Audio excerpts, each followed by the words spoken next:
If you can't spend, back then, $10,000 to $15,000 per weekend as a driver, you don't have the seat. I built it as if Singer built a Volkswagen, so how would Singer do it? Tried to carry that theme all the way through, but then really have a touch of like motorsports into it as well. Hello, ladies and gentlemen. Welcome back to the Minnoxide podcast. I'm your host, Harris, aka Minnoxide, man of many automotive aspirations, and I'm here with my Ford-loving co-host, Dan. Yeah, Mr. Gun. How do I do this intro usually? Is that I how I think do you say it? my name and then you call me Mr. Gun at Garage. But it's, Yeah. Yeah, we're kind of in VW do you territory need to go today. back and listen to a couple just to see? Whichever ones aren't deleted. Yeah. Well, anyways, today we are here with Aaron Stehly. Obviously, I could do a little bit of introduction of what you do. You do a ton of stuff, particularly with the road course side of things, a lot with the Volkswagen side of things. But honestly, nobody's going to give you a better intro than yourself. So go ahead and tell us a little bit about yourself, and we'll go from there. All right, so Aaron Stehly, born and raised in Minneapolis, and I guess you could probably say I'm a certified car nut. Mm-hmm. It's high octane race fuel through my veins and oil on the brain, whatever. So I've been building cars, obsessed with cars ever since I was like a toddler, building little model cars under the staircase in my parents' basement, had a little model shop, and then as soon as I could drive, I actually started out with muscle cars. I had a 68 Cutlass that I restored by the time I was 15 and would have to drive on a permit with my parents going down to Porky's back in the late 90s and early 2000s when that was still that fun. place. Yeah, right? You used to be able to get like the hamburger with an onion ring on top and those were like the good days. And then like the checker lot, everything was, those were like the golden years that we could reminisce about.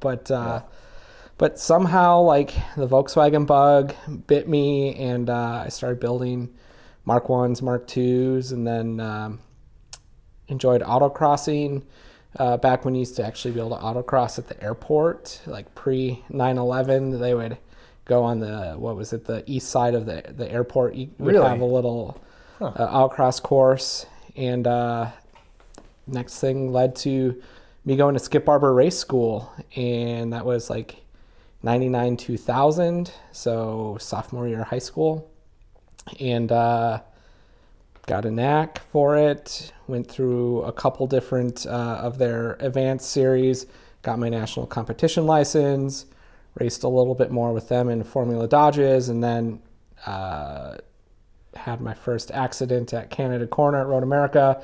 Said, I want to race with enclosed wheel vehicles, and so then got into Volkswagens and haven't looked back since. Okay. So where does this whole bug start? What got you into cars in the first place? Obviously you mentioned a muscle car thing, but does it go back even further? Were you a Hot Wheels kid or? You know, I didn't get into Hot Wheels probably until I was like 35, right? So, there's that other side of the spectrum too, yeah. But I always had Hot Wheels and all of that stuff as a kid. But the funny thing is, if you talk to my parents, they would go to Brainerd every summer for the motorcycle races and then Can-Am and Trans Am back in the early 80s. I was born in 83.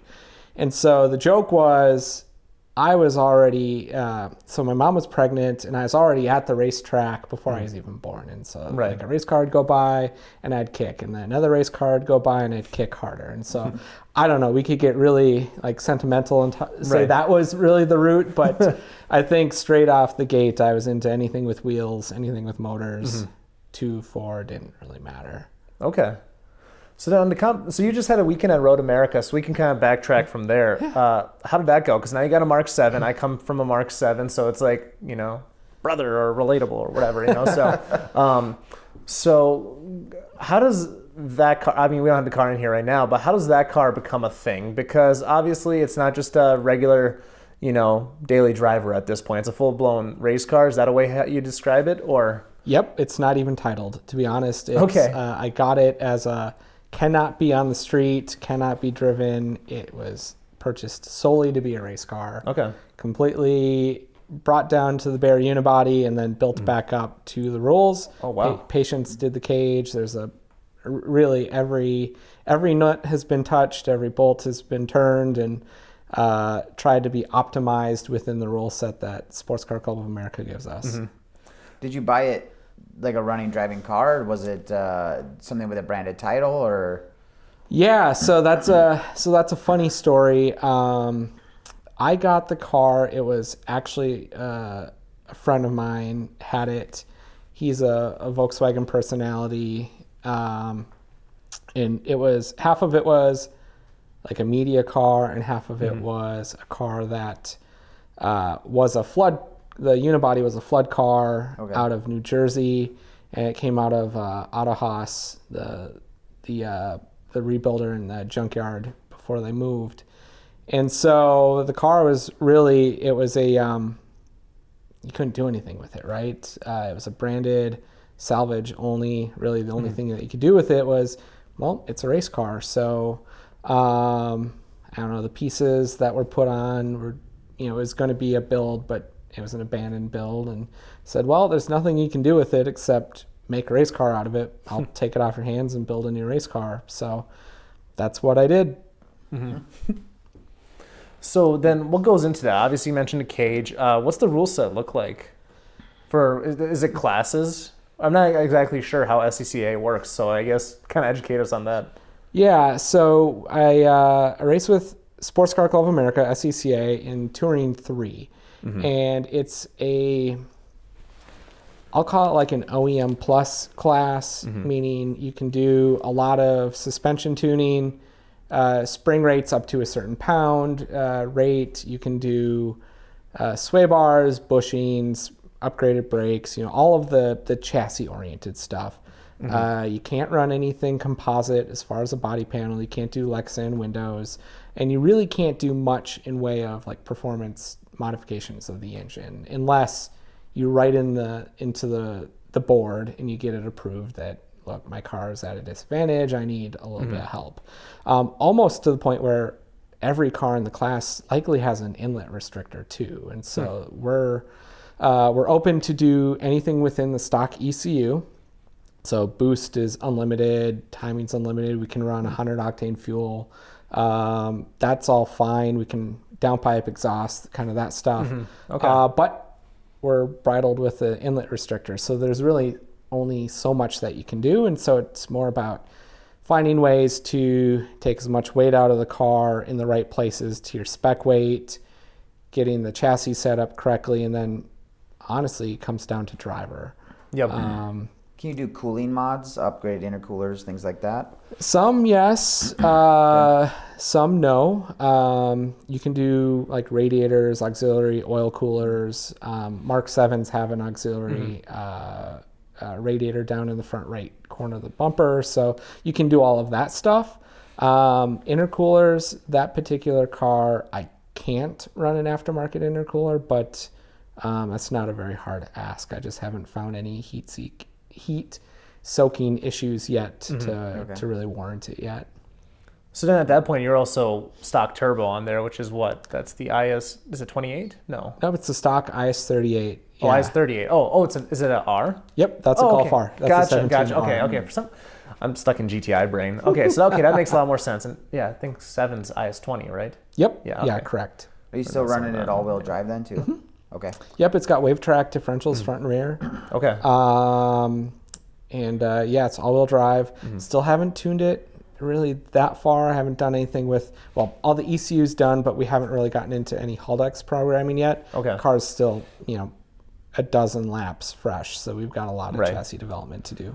So how does that work then? So Brian May at Ratified is doing all your tuning then? Yep. Yeah, that guy's a wizard. I swear. Oh, yeah. Like, that guy works magic. I don't know how he understands these things. But So then, was he doing any sort of like, I guess, were you doing any adjustments while you were at the track this past weekend, or not quite? You just set a tune, go out there and see what happens? Nope. He optimized it for, we spent, I don't know, an hour and a half or 2 hours interviewing me about what I'm doing with the car, what I need it to do.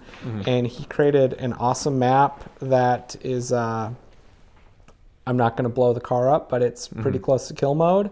And it was just about perfect.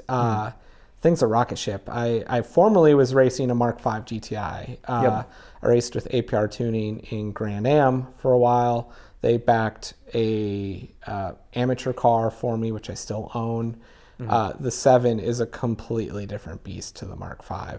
And I thought that was like the pinnacle of Volkswagen engineering forever when that came out. And I raced a 2006 GTI for quite a long time. And I got to say, the Mark 7 is a completely different animal. What are some things that you enjoy about it more over a Mark 5?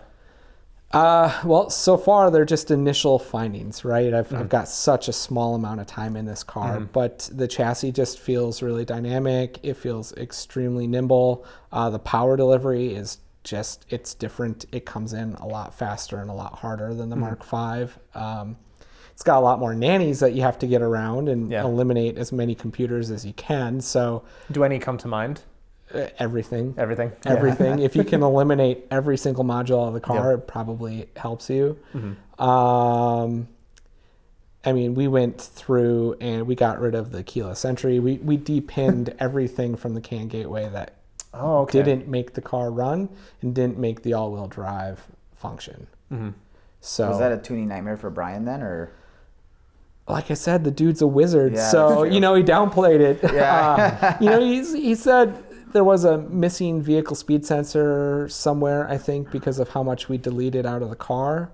But after he got rid of some of those issues, he's like, yeah, doing just fine. So that's not, because this is a similar thing to what we heard from Nick with the Camaro, right? Like it's like you get rid of this, get rid of that, the whole car just shuts up, just stops working. Oh yeah, the car wants to kill you if it doesn't have the systems to be able to protect you, right? So that's a good way of putting it. So like all the way down to on the Volkswagens, the rear headlight, the height adjustment sensor, it's on the rear, like the driver's rear control arm, and if you remove that or unplug it and you actually go into a high enough G environment, like let's say you're at Daytona or something, the car will sense that and not feel the compression of that sensor and go into limp mode. It'll like actually go into throttle cut. And it's like for a headlight sensor and for the height adjustment. And so it's like, what the heck is going on? So the Volkswagen guys end up, bending it and all that. And I just said, screw it. We're just going to code it out. I don't need it. I don't care. So. And this all comes back to the fact that for your class restriction, you need a factory ECU, correct? Or well, so it gets really nuanced. A car that's a 2018 or newer, we can actually request an aftermarket ECU for a 75-pound weight penalty. My car happens to be a 2017. So I have to convince them 2015 through 2018 are the same. So you should really treat mine like a 2018. Before we met Brian and benefited from his Wizardry, I was really aiming to get a Cyvec unit because of the direct injection. I'm very happy that we didn't go down that route because the factory ECU is so capable, and when you have people that actually know how to hack it, read the code, and optimize it, it just makes life so much easier. Interesting. Okay. Did you do any of the CAN deleting stuff before you got it to Brian? I played around in Rostec quite a bit. I tried to do, all the VCDS things that you see on the internet. But kind of in this project, what I also learned is everything that I already knew. Don't believe anything you read on the internet because there's always some other piece that people are gatekeeping or not telling you, or they just really don't know what they're talking about. So I just went, well, they say this is not possible. Let's just cut the wires out and see what happens. And in the end, it worked, right? The car had like 0 hiccups that were not user generated this last weekend. So I'm pretty stoked about that. Well, and also to be doing, what'd you say, 231 at Road America? 233. We did 233. The track record at Road America is like it's like a 228.8 or 229, I think, at the runoffs last year by a Solstice GXP, actually. With the guy's name is Marshall Mast. He is just, he's a wheelman. The dude has, I don't know even how many. I'll say a dozen national championships, but that's probably wrong. So when you say record, is that for like a particular class? In our class, national champion. Or just in touring in general. So the dude is a very talented driver. We've got a pretty strong contingency of touring 3 drivers locally as well. So I've got a little bit of work to do, but napkin math, the clutch working properly so I can get on the gas before these mile-long straightaways. I feel like with a little bit of chassis development, we're going to be in the running this year, and it feels pretty good, right? Okay. Is it like a season sort of deal? Like you have multiple? Is it like there's points along the way and stuff like that too? Then or? Yep. So there's there are divisional points. So you could be. We're in the Central Division of SCCA, and we're in the Land O'Lakes region, and there are a couple like local championships for Sendiv or for LOL, and that's all points accumulation that help you then qualify for the Runoffs Championship at the end of the year. Happens to be at Road America this year and next, which is like the greatest place on earth. And so really we're looking forward to the early signs of what the car is doing, looking at the data and going, well, I've got a dozen laps into this car. I think some driver work, a little bit of chassis work, and just fine tuning tire pressures and stuff set up to really know what this chassis wants. I think all things considered, we're going to be in a good spot. If you can't give her all the beans out of the apex, that makes a huge difference. Yeah. Well, that's got to be super frustrating because that's when I just want to punch the hell out of it. You know what it does, though, is it forces you to drive it like a Miata, right? It forces you to go, I have no horsepower. I need to carry as much mid-corner speed as possible, not be on the brakes as hard as my brain is telling me to, and just trust that the tires are going to stick. Well, that's great. It forced me to go, oh, let's just go out and put down some laps and not worry about the fact that the clutch has already shot 12 laps into owning the car, right? And you're not going to hurt it any worse. So, but it limits your trap speed at the end of the straightaway. That's like a big drag strip, Road America is. Yeah. So. Yep. Yeah. No, and there's something to be said about the momentum card thing. So, again, as I'm waiting to gear up to get into my own little journey with, potentially to Mark 8, which we'll maybe talk about, but I do a lot of sim stuff lately too, and it's like I love the momentum cars. It's just a lot more fun to drive. I'm not sure. Do you do any sim stuff or not really? Or? I just started. Okay. I got a sim this winter, and I haven't done a lot of official racing. I've more just done a lot of open practice. And I'm still very much stuck in the MX-5. Yeah. I mean, it's a challenging car to make handle really well compared to some of the other cars, at least from what I'm learning in the sim. Yep. And I feel like I'm old school enough where it took a very long amount of time to get used to the sim and feel like I can translate the two. But all of that said, when I was in the car this last weekend for the first time after spending a winter in the sim, I can't say enough good things about it. Really? Okay. I've got more laps at Road America than anywhere else. I mean, thousands of laps dating back to like the late 90s, early 2000. And even spending hours driving Road America in a different car in the sim and seeing that little carrot of like the green or the red and going, oh, you messed up. Damn it. All right, let's do it again. I found spots that I thought I was driving really well, or, I took a good amount of time off of racing just for work and life and family stuff. The sim helped me break through a lot of the cobwebs as well, where maybe, 10 years ago I kind of had an inkling of what it was, but now I really know. So I got to say that's like the best tool I've ever invested in, short of like coaching and a data logger. Okay. What do you use for a data logger? We just got an AIM. I still don't know how to use it. Again, going back to Brian May and probably some of the guys I race with, like Derek Chan, trying to... That's your guy, isn't it? To learn... No.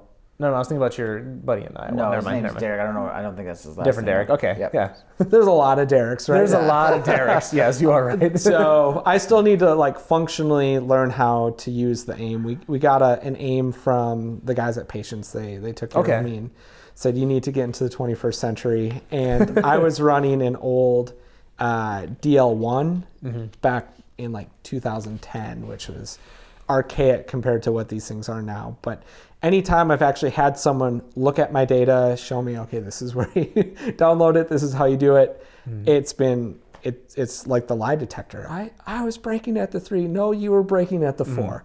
Like, that kind of stuff is great. But the sim, it does all of that same stuff. And if you ball the car up, you just hit the reset button and do it again. So like, I'm a convert, 100%. Okay. I've heard mixed things from people, but it's nice to hear somebody that does it so regularly saying that it's able to convert. So that's pretty cool. Well, so let's just be clear. I was against sim driving. I couldn't figure it out. I was getting really pissed every time I would sit inside of someone's sim. I can't drive it. I get dizzy. What's going on? How do you tell depth perception? And I just finally got worn down enough where someone... It's just like my buddy Nick was like, just build one, trust me, get a good race seat, don't do motion, don't do any of that stuff. Just get something that fits you and just put the time in. And he was right. It worked. And, I don't think it will make a bad driver good, but I think it will make a driver that understands the dynamics of what you need the car to do better, and it will help someone that understands that learn new tracks really fast. This is just like my unbiased, very early observation. Take that or leave it for as you may, but like, I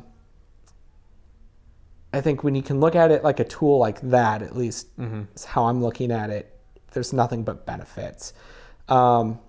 I think with some of the programs out there, if you treat it like a video game, you probably start to drive like it's a video game. Yeah. And my guess is that it doesn't translate to the car at that point. You pull a Duhan.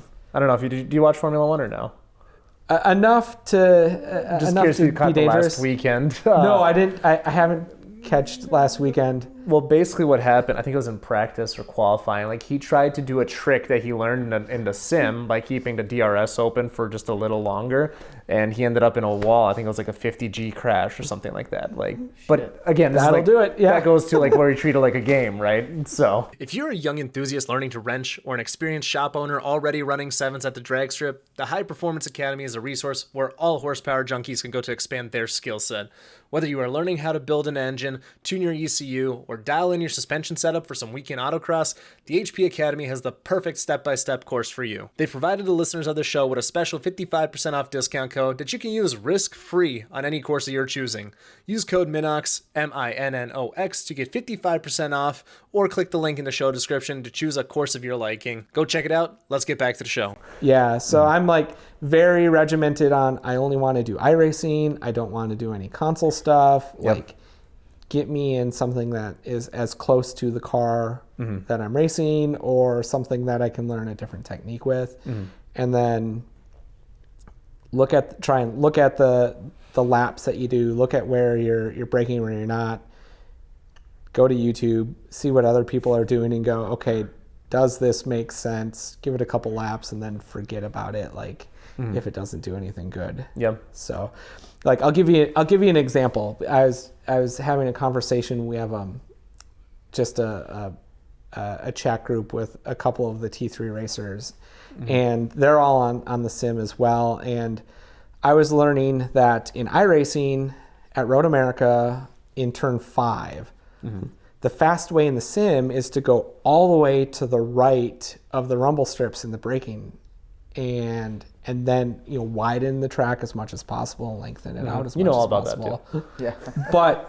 But you would never do that in real life. Like, when you're actually at that track going that speed, you don't have that much space between the rumbles and the wall to do it.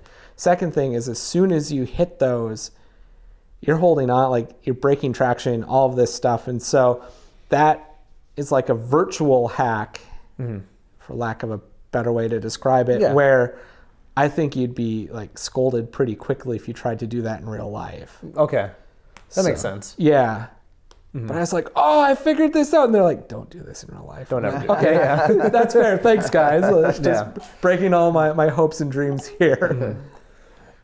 So then iRacing is your game of choice then, or sim of choice? Or do you okay. So then, okay, well, there's not necessarily a Golf R in iRacing then. So what's your choice? Is it just the Miata so far then? The TCR car was like my first choice, and then I think it was the Kia is like an Optima that's in it. Front wheel drive, tons of horsepower, huge trap speeds. Like that was very similar to my Mark V. Okay. But then it's like, well, let's try something that I'm not used to. Let's try a rear wheel drive, roadster. And so then the Miata's fun. Yep. So I'm just kind of enjoying that and taking it seriously, but not so seriously that I'd be like, I'm a sim racer. It's just more like I just want seat time and be on these tracks. Well, there's something to be said for the seat time. So, for example, Nick, who we had on the podcast, he races Porsches, or he just did his second ever weekend with the Porsche, I believe. And he practices on the sim. So he learned Road Atlanta, and he was within, I want to say, 2.5 seconds of like the fast guys. Cool. And I'm like, that's pretty cool. Like to be able to learn something and then just go there for the first time ever. Yeah. So, okay. So then what's your ambition with this? Is this more so of like a fun thing, competitive urge? I've been doing this so long that that it is just fun right now. Like I want to, I have some personal goals. Like when I took a pause from racing, I wanted to get back into racing by the time I was 40. I did that. I personally want to win the runoffs by the time I'm 50, just as, again, just a personal like accomplishment. But I've already done most of what a lot of people, humbly, like aspire or want to do. So, I started racing in an 83 GTI in improved touring. It was just a regional class. Heck, you could see the ground through the floor of the car. It was just kind of a beater. I learned how to work on cars. I learned how to do transmissions and drive axles and all like the really fundamental stuff in that car. I did that for 5 or 6 years, and then I built my own car, a Mark III Golf, for the same class. And then I started winning and setting, I think I set like 3 or 4 track records in that car, and then won championships in that car, which then caught the eye of APR, and I developed a relationship with the tuner APR, and that was when they were racing Grand Am, and then that's how we built the Mark V that the fender is up on the wall. And so that was like 09 and 08, 09 and 10.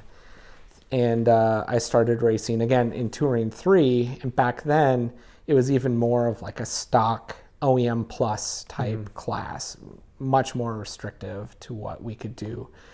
And the pro drivers that were in Grand Am, they were racing in Touring 3 in their amateur cars as practice for the pro races. So like Chad Gilsinger and John Heinersee and some of these like HPD or GM drivers were always on grid with us.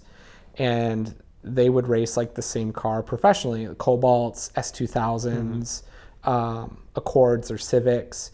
And so I was racing with these pros on a national level at SCCA, and I had set a couple more track records in the Mark V. I had won 2 divisional championships in that car, and then I podiumed in 2009 at the Runoffs Championship at Road America again. With that, then APR said, well, we need to put you in our car. And so then I raced professionally in Grand Am, which is now IMSA, in the ST class, so a street tuner class, which were all GTIs, Civics, Cobalts, BMW 330s, I think, non-M series E46s, and like V6 Mustangs.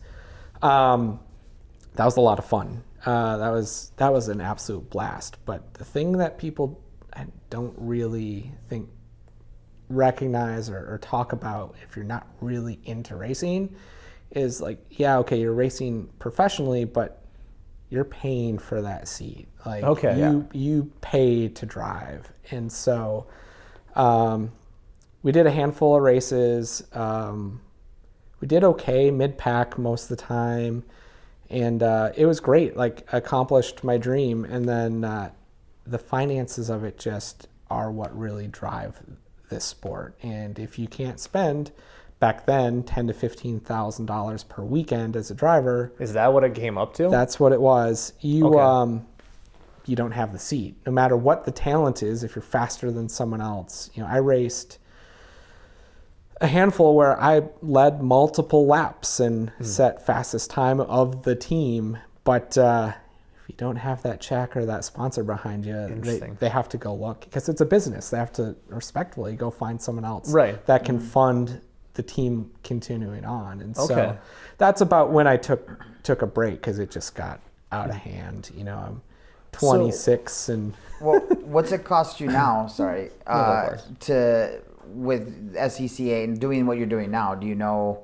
I was going to ask you that. What's it the cost of entry to get into? The entry is really not even the expensive part. That's like $600 for an entry, but then you've got Hoosier tires are $500 a tire. You go through 4 of them in a weekend. Consumables, race fuel's $12 a gallon, and then you have to get there. So diesel fuel, hotels if you're not camping. If you break the car, all the repairables. So honestly, you could probably have $5,000 in a club weekend, no problem. And that's not even buying the car, or that's not even renting a seat in someone else's car. So. And is that what you were doing with the APR? That was basically renting a seat? I mean, essentially, they owned the car. It's just like most race teams, that's going to be the case. Like JDC locally here.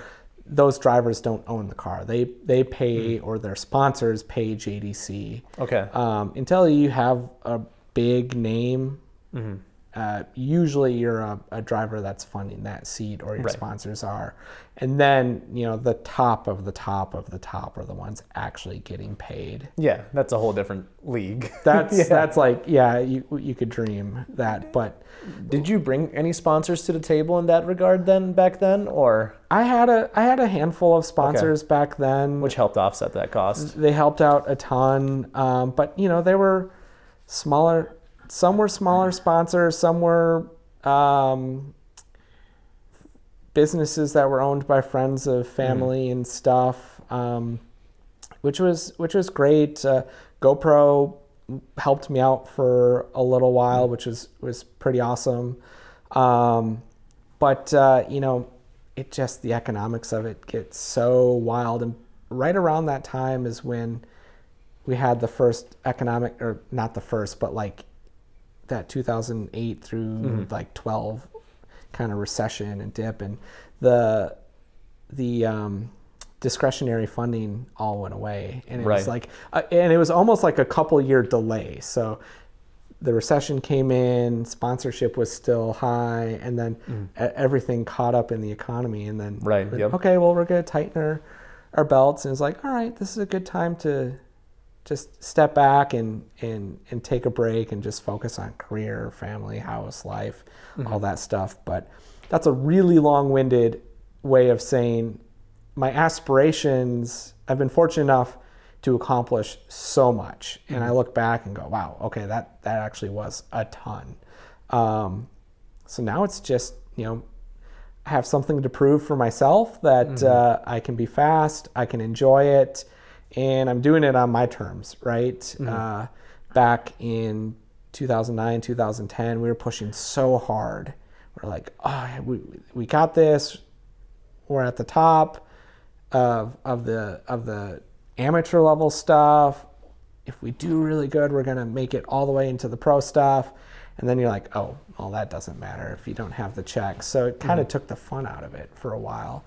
And I finally was like, nope, I got to go back, but we just have to have the fun of what it was when we were first starting out. Cracking jokes, hanging out at the track with friends. Take the prep of the cars and the driving and all of that seriously, but don't take ourselves seriously. Okay. Let's just be the party of the paddock and the people who are talking to anybody and not, quiet and hiding secrets and being, stuck up. Do you have any pointers for somebody who wants to get into this and where they should start? Yeah. So the thing that I would say is you can take any car within reason on track, provided you've got good tires, meaning that they're safe, they're not bald, they don't need to be super high performance, but an all season or better, a decent set of brake pads, and some safety equipment, right? You could take your bone stock Volkswagen, your bone stock Honda Civic, 4-cylinder Mustang, whatever you have, and just go find opportunities to have fun. And SCCA has their new Track Night, I guess it's not that new, but their Track Night in America program, their time trial program, if you want to get on track.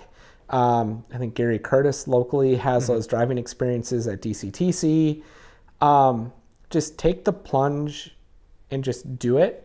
And then don't be afraid to go meet people and ask them questions. And if you take the time to be friendly and not shy, and you actually listen to the feedback that people give you, you're going to find that it's a pretty welcoming community and the barrier of entry can be really achievable. If you want to get into more serious motorsports or door-to-door racing, there's a few more steps around that. And then you have to really be honest with yourself about the running costs.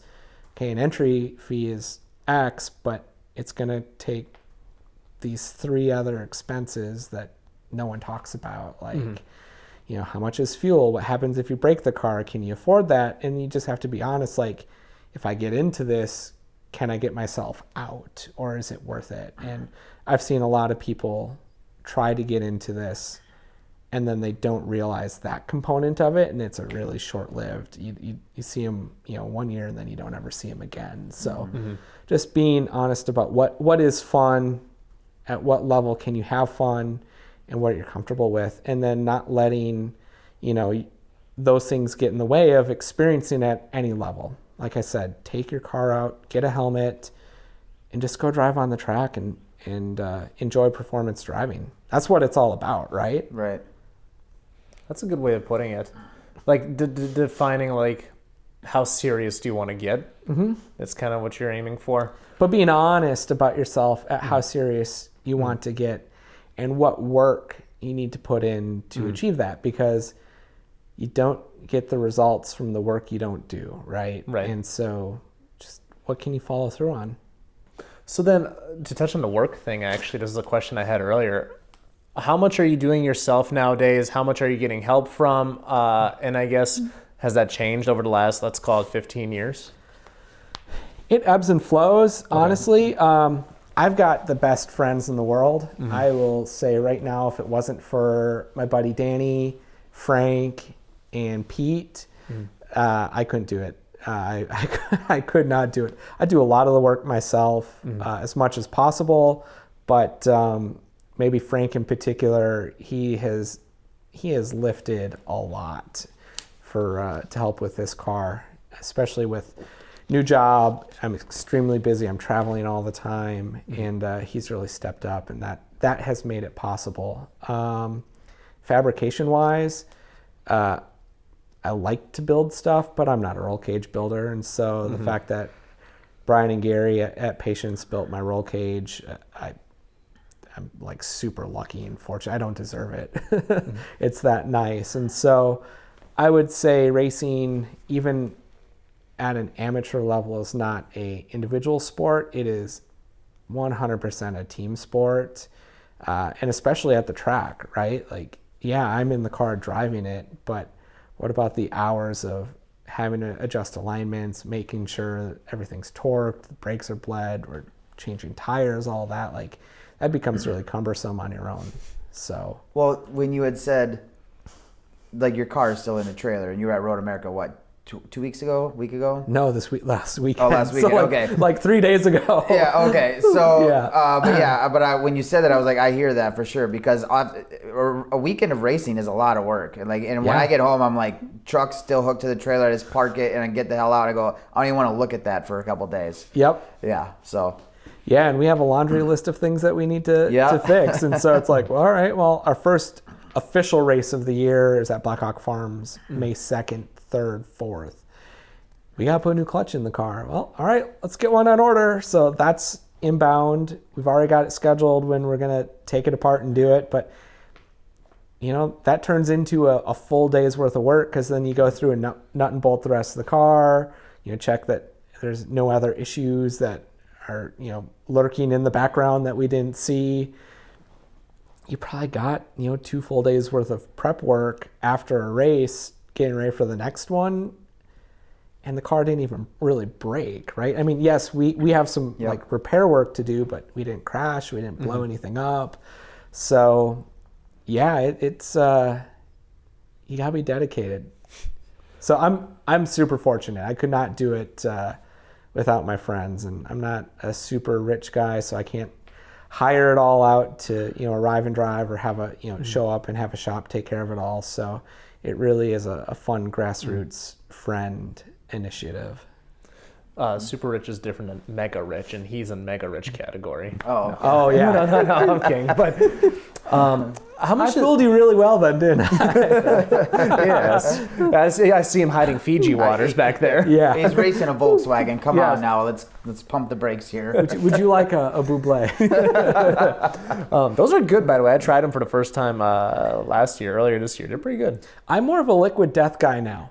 I tried it once or twice so far. Yeah. Yeah. I don't know if the marketing got me or might if be I the just marketing. really like it. Yeah. But I'm definitely a tall boy liquid death person. But You mentioned crashing a couple times. Have you had any crazy, scary crashes? yeah, I've crashed 3 times. 3 times that have caused damage to the car. 2 that were scary, 1 that was like not a big deal when you look back at it. So in 2011, I was racing in the rain. I was racing against another Volkswagen. We were in the lead at the June Sprints at Road America. So it was raining, and I got punted right before the brake zone into turn 1. And funny story, it was actually the first time that I'd ever worn a Hans device. So Okay. Go figure, I crashed the first weekend I have, the most. You gotta test it, right? Yeah, right. Yeah, come on. So I get punted into turn 1 On Road America. at Road America, Jeez. right before the brake zone. I mean, he just came into me, and I went counterclockwise. The corner is clockwise, by the way. Yeah. And crunched the back of the car, and that one hurt pretty bad. I was able to limp the car back. Oh, wow. Flat toe the car back to the paddock, and that took me out for the rest of the season Yeah. at that point. Well, you must have been going pretty fast there, too, if you're going into turn 1. Yeah, I mean, I couldn't tell you how fast I was going. I mean, well It over hurt. 100 miles an hour into a concrete wall is not fun any way Okay. you look at it. So that was in that car. When I first started racing with Skip Barber in the Formula Dodge cars, I was coming up on lapped traffic into Canada Corner. Go figure, another corner at the end of a really long straightaway, and the guy got squirrely in front of me, and it was a mixture of being at the wrong place at the wrong time and still being really green to racing. I was still like the first year I was doing it, and I probably could have found a way to avoid it if I saw what the guy was erratically driving. But he spun in front of me, and we collided, and then that car actually went over me. And so that was like, it's probably a little bit more traumatic than it was actually bad, but because those cars are like designed to explode, to take any impact or as much impact away from you as possible. That spooked me. I got back in another car that weekend and finished out the weekend, but that was like the end of me wanting to race anything with open wheels. So that was a bad crash. And then actually this last October, I crashed at Black Hawk Farms, and it was a bonehead. It was a dumb move. Cold brain, cold track, cold tires, and I just went off and spun into the wall. And that's actually why that fender is I was going to no ask, it's longer supposed to be on the car, right? That's why that fender is no longer on the car. But again, if we go back to like help and friends, so Danny and Frank got the zip ties, the tech screws, and everything back together. And later that day, we were back on grid, and I lapped the entire field except for second place in my class. And so, like, arguably one of the best races of the season, and we got back on. And so that was kind of a fun moment. A factory ECU can get you really far, but if you're trying to get the most out of your car, you have to take your tuning to the next level. Whether you are doing a highly original LS swap or are a glutton for punishment and want to keep your rotary, a Haltech can help you extract top-level performance while keeping your car tolerable to drive. If you go to tunedbysean.com, you can schedule a free consultation to see what is right for you and your build, but you can also go there, save 5% on all Haltech goodies using code Minnoxide, and do it all yourself. That's tunedbysean, SHAWN.com. Let's get you back to the show. And we were like 2 pounds underweight, so unfortunately we got disqualified. It was so bad. We got off the track. We're like super high, like, yeah, right. That's awesome. Like, all the corner workers and the stewards were like, we saw that car like 4 hours ago in the wall. We thought you were done. The medic team that had, anytime you crash, you have to go get checked out. Like, right. Are you dizzy? Are you concussed? Are you gonna pass out? Did you break anything? And everyone's like, no way, you just did that. And then, we're 2 pounds underweight. Should have had them give you 2 pounds of fluids. I will tell you this right now, the tech inspectors and the stewards did everything they could to help us meet weight. Yeah. Like they closed all the doors in the tech barn, so there was no wind. They kept feeding me bottles of water. They're like, just keep drinking. I'm like, all right, let's keep drinking. I think I drank like 7 little bottles of water in like a 20-minute period. And then they're like, all right, we're going to push the car out through the gravel to do a U-turn, nudge, nudge, nudge. And then we're going to put the car on the scales the other direction, because they have to verify if direction of the vehicle changes how the scales are reading. And then they're like, maybe that will be enough clag that you're picking up off the gravel road to get you overweight. I mean, they did everything they could, and we were still 2 pounds light. And I was just like, whatever. It was fun. It was great. I don't even care. It's not about the trophy. It's like, I can tell this story now. And right. Like, yeah. From like the lowest of the low to like, oh yeah, we just did really good. So, So okay, as me and Dan are trying to get into this world a little bit more, depending on how the next few months go. Again, I'm on the optimist side, right? Life hasn't destroyed me yet, for the most part. What is some advice you can give to somebody that wants to start going to, like, let's say, future SCCA events, the Grid Lifes of the world, Optima in Dan's case? Yeah. As a driver or just in general? Because I guess as a driver, how did you develop the skill set in order to be at a competitive level? So I went to Skip Barber Race School when I was in high school. And my late uncle, saw a spark in my eye, and he's like, and he didn't have kids. And so I could get into a whole story about the trips that he took each of my cousins or I on, just as like our experience with Uncle Dick. He took me to race car school, and he did it as well. And he saw the spark. I was trained. I was fast. The coaches said, get this kid a race car because he's got a natural talent. And then from there, it was just repetition and see time and see time and see time. And you're going to fail a lot. You're going to make mistakes. You're going to be slow at first, but you put the work in and you'll get faster, and just so long you're having fun, right? That's all that matters. You could be dead last and still having fun, and it's a success. But the advice that I have, I guess, before you dive into driving at these races, like go spend time, go meet teams or just meet people and go, what's involved in this? Like if you want to go to Grid Life, find, drivers that you can meet online on Instagram, on Facebook groups, whatever, and say, hey, can I help you out for a weekend? Like I don't want to get in your way, but maybe you just go get the fuel. Maybe you fill the car up. Maybe you're on radio listening and you're experiencing everything out of the car because you get to see that experience that the drivers just inherently don't have because they're on track. I think that's a really good way to get calibrated on what does it take. And then start to do research, like what type of car do you have? What classes or sanctioning bodies have groups that you can run in, and then set some goals and go, okay, I have this GTI. It's going to be a street car, so time trial is going to be what I do, not wheel to wheel because it's not a full cage. And then look at what the classes allow, modifications, all of that. Join the Facebook groups around those classes. There's so many different groups within SCCA. I'm sure there are with Grid Life as well. Get to see what people in those classes are doing.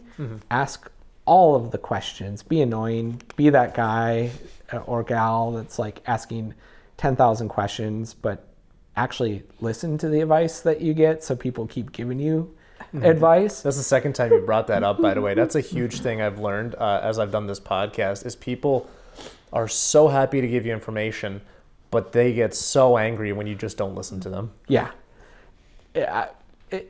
Listen before you speak and then like verify if it's true or not, and then just go do it, and then just take the first step, grab the wheel and have fun.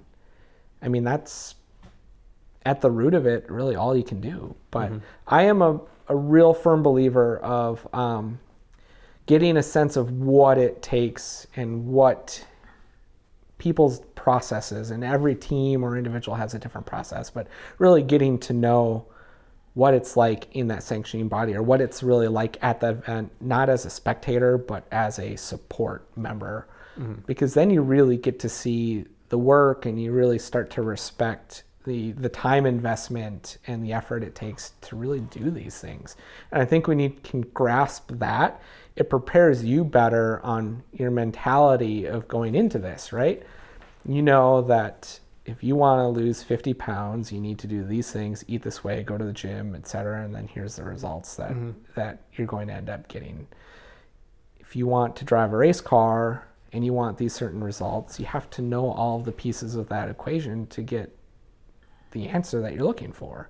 And that's an easy way to really make friends and build a community around it that then will also support you and help you on that journey. Okay. You got me all excited for this thing. It's we've met a lot of really cool people on this journey that unfortunately gives us a lot of ideas, which is difficult. But yeah, that's exciting. Where did you? It's a kind of a two-part question. Did you have any mentors along the way? I had lots of people I looked up to. Okay. But I would say I didn't have a lot of race car mentors or like driver mentors, and that's maybe a regret that I would have, is, not taking some of the advice that I'm giving. I'm probably giving you this advice because I learned it the hard way, probably. Okay. But like, it would have been pretty cool to have a mentor or like a true coach that could work with me on this journey. I think back when I was starting out, mentors have always been around, but I think like the true coaches, or like the accessibility of coaches nowadays is a lot greater than what it was back then. It was a bigger deal and probably a much bigger investment to get a bona fide true coach than what it is now. Like, you can log on to Blaze, pay the fee, and you can get Dion von Mulkey like as your coach, and like very high level drivers as your coach. technology and the internet has done a really great thing in that way. Or even like, look at like, what is his name? Swelio. It used to be the driver's checklist. I think he's changed the coaching to his name now that he's racing in IMSA, but like all of this sim coaching as well is right at your fingertips. And so, no, I didn't have any like true mentors that I benefited from. You know, lots of people supporting me, lots of friends that have been with me the entire journey that I could maybe say had some mentorship traits and attributes, but more I would look up to people and aspire to accomplish what those folks were doing. Yeah, that makes sense. To go back to like the sim side of things, what'd you go with for a sim? Like a Logitech or something, or? No, I've got like a hodgepodge of things. I've got a Fanatec. Mm-hmm. I think it's a Club Sport or CSL wheel. Mm-hmm. I've got the Club Sport, the inverted, the hanging pedals. Okay, those are cool. Because that's what all my Volkswagens have. And then I forget what the chassis is. It's like, is it like a SimLogic chassis or SimMagic? SimMagic. Yeah. No, SimMagic wouldn't be the chassis itself. I got it from Micro Center on Black Friday. I know what you're talking about. And it was like the Tony Kanon, like black and orange limited edition one. So yeah, I'm trying to think what the name was. It wasn't SimMagic, but SimLabs. SimLabs, thank you. I have a SimLab chassis. See, this is how like green I am and new I am to all this stuff that I bought enough stuff or borrowed a few components to get up and running. I got a containment seat. What'd you get for a seat? It's an old Cobra like rally seat. Okay. And then I got a curved monitor. Yep. Like one, just a single big one. Yeah, like a single big one. Yep. And it's awesome. It does everything I want it to. I went into Micro Center, and I'm again kind of you pick this up when I'm talking about my data logger.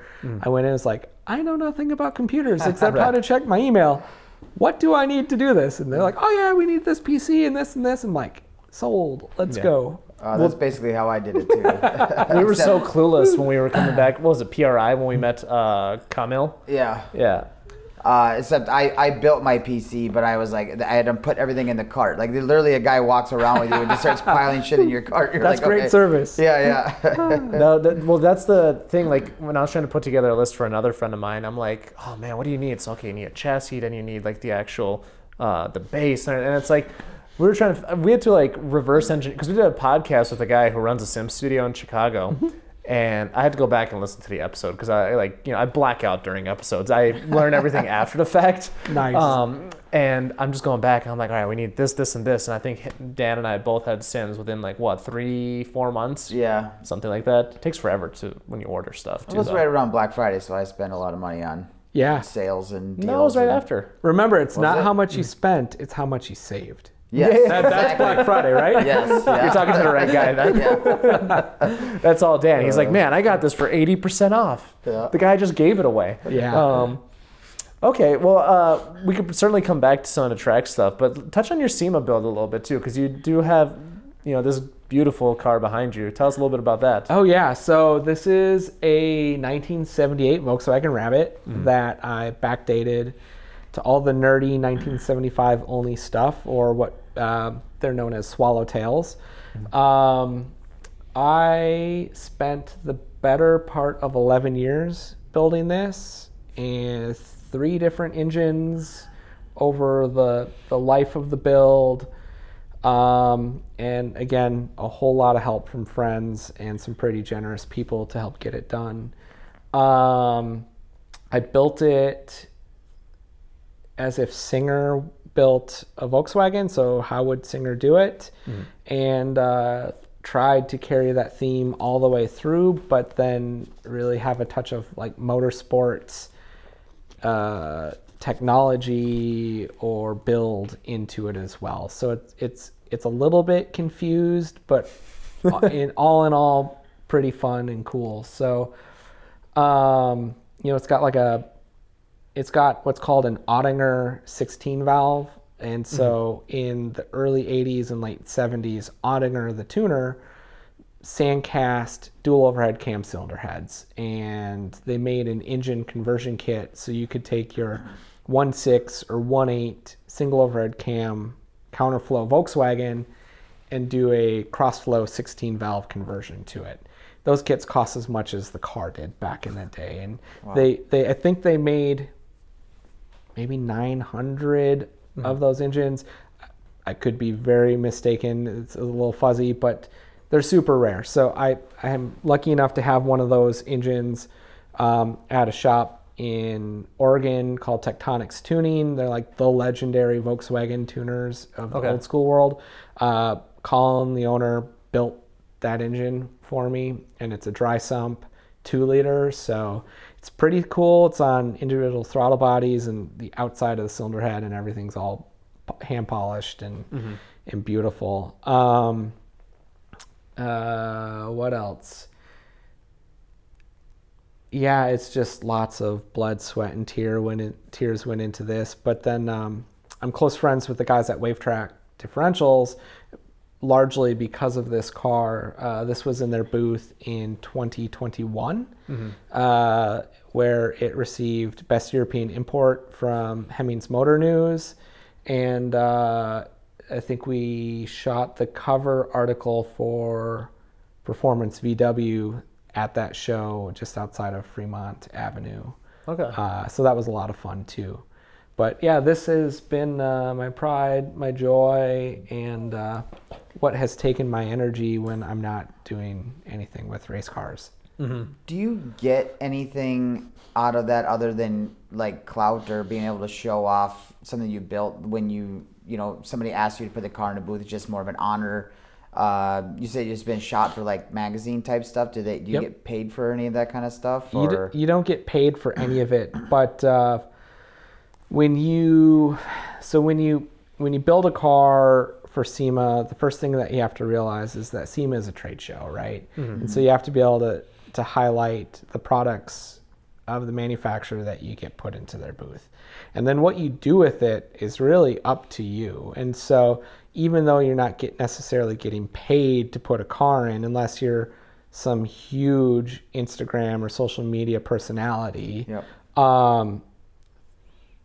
that's how you can get sponsors. Like, okay, my car is going to be in this booth and I have this media plan, this deck, and here's what I can provide you, the brand, not what can you give me, but what can I add value to you in exchange for product or in exchange for a discount or whatever. And so the real savvy builders use the opportunity to get into SEMA as a platform to build their portfolio or help accomplish the build of the vehicle. And it's all just sales and marketing at that point.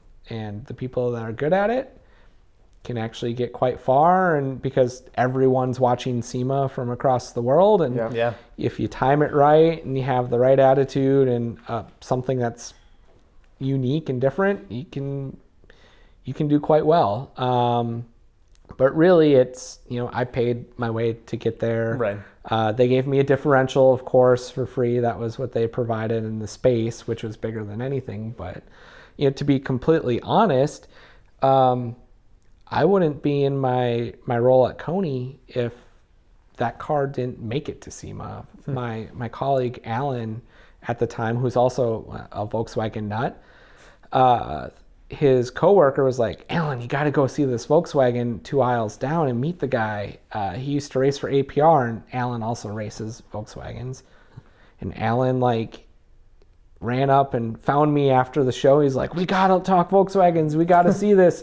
And we became quick friends, right? Just common bond. And a couple years later, I saw on his Facebook or LinkedIn, one of the two.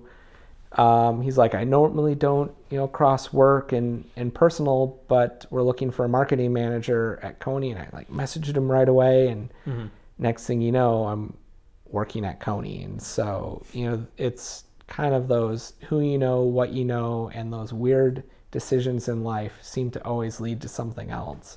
So I honestly have this car probably to thank for where I'm at right now. What were you doing before that? Were you doing some automotive related as well? Or? No, I spent my entire working career prior to that in the bicycle industry. Okay, that explains the bikes. Got it. Yep. Got it. So I worked in bike shops as a mechanic, as a service manager, and then As in like motorcycles or bicycles. bicycles? Okay, just want to make sure. Yeah. Yep, Okay. bicycles. And then after college, I went to a local company called Quality Bicycle Products. It's a distributor, and then also it's like the Turn 14 of the bicycle world. Okay. But also they own a handful of bike brands and accessory brands. And I ended up running a trade school and our demo program and our events team at the end of my career in the bicycle world. And then it's like, I want to go play with cars. And so Koni came up. It was a dream job at a dream company that I was always very familiar with and had been running their products as long as I've been around. Okay. So it's pretty cool.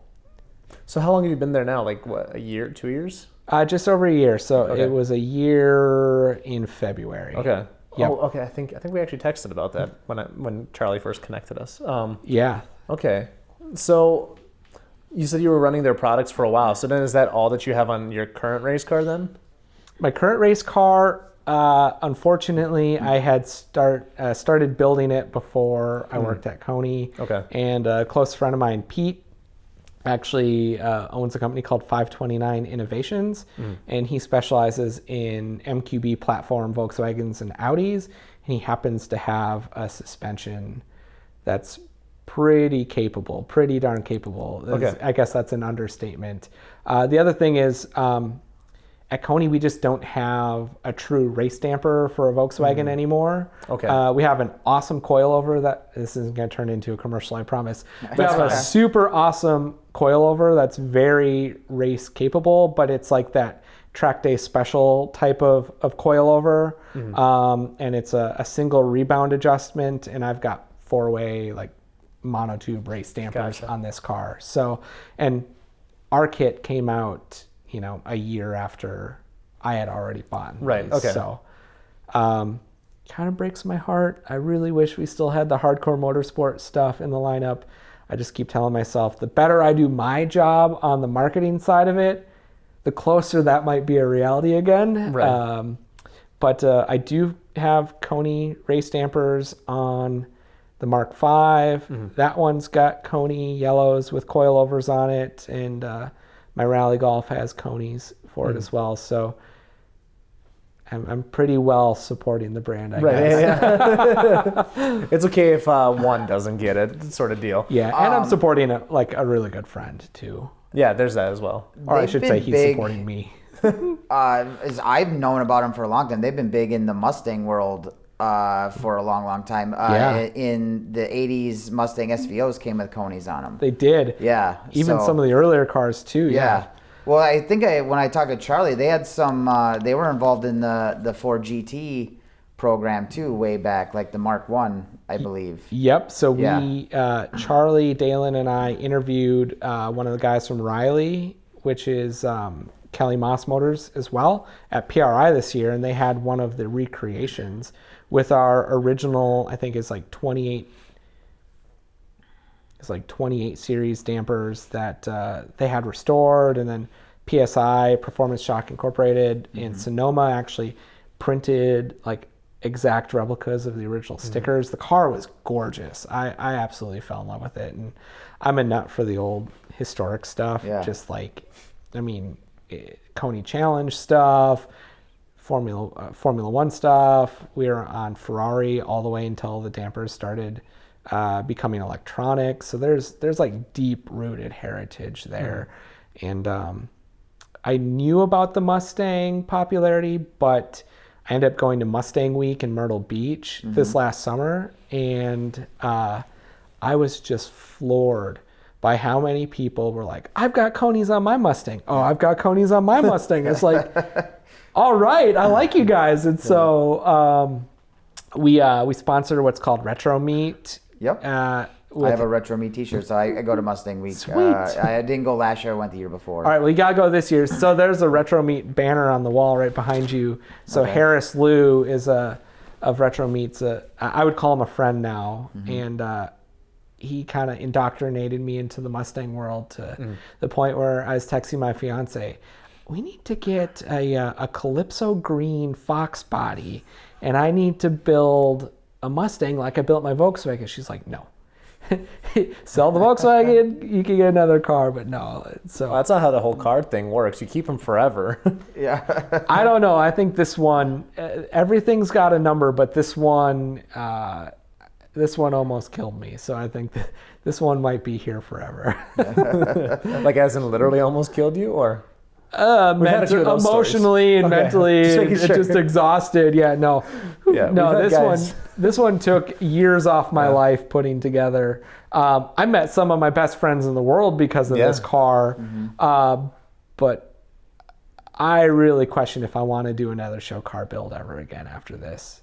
What's kind of two worlds you're in? You get the race car and the show car. You don't see that crossover often. Almost never. No, they don't get along very well because No. they both take exorbitant amount of money and a ton of attention. So there's a reason why this hasn't driven more than 180 miles since SEMA 2021. Oh, wow.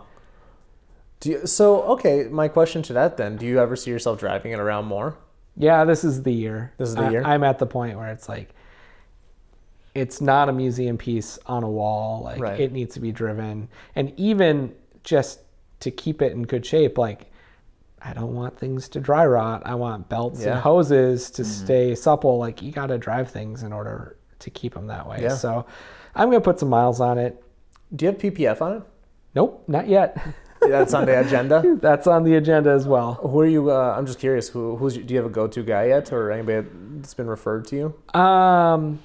I love the guys at Creative Color. Okay. And I think they just started doing it. Okay. And so they're kind of my go-to. They did all the wraps on gonna my race ask, yeah. car, and they designed a new race suit that I have on order, and then they wrapped my helmet. So, yeah, those guys are rad. They they make cool shit, I think, just like their sign says. So, I'm gonna, and I trust them, right? Like, Right.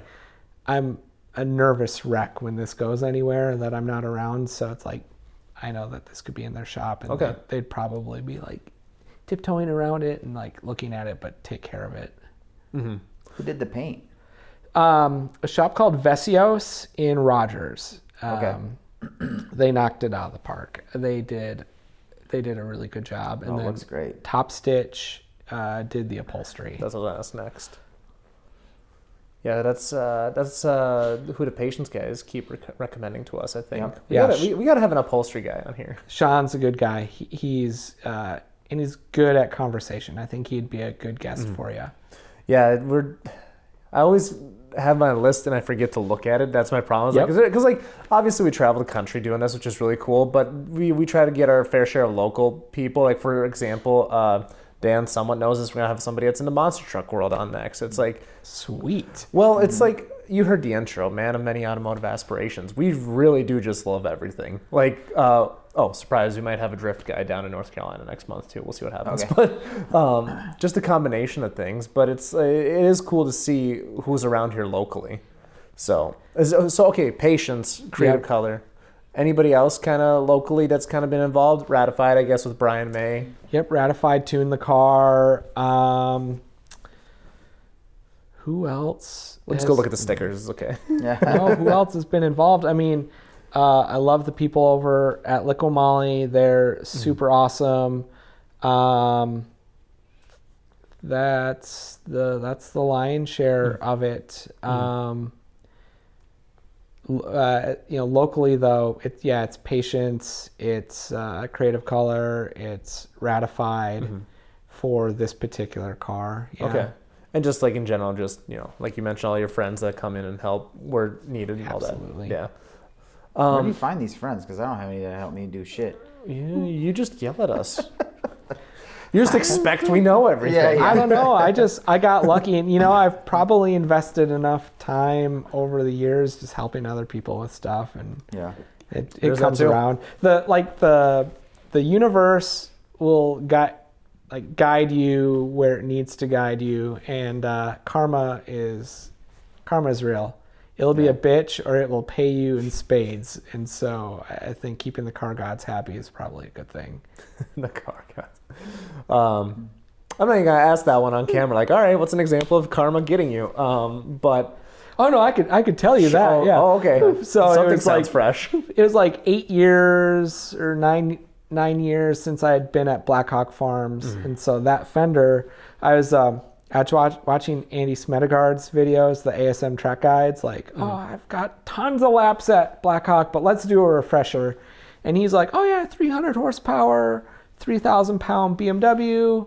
Here's my track guide. I'm like, cool. I've got a 3,000 pound, 300 horsepower Volkswagen. Difference is, the weight bias is completely wrong, and the wheels are driven by the wrong wheels. And he's like, oh yeah, this is just a nice little lift, and you should be able to get through it, no problem. I'm like, oh yeah, Andy Smedegard, like blah blah blah. I should know better than to listen to the internet, like, you know. So cold tires, cold brain, cold judgment, straight into the wall. It's like, okay.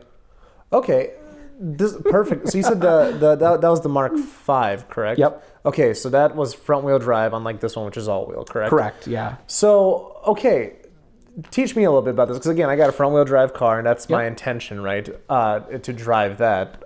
How does that driving style differ? Now, granted, I'm not going to be fast enough to even experience that right out of the gate, but how do you drive it differently Then the all-wheel drive? than the all-wheel drive?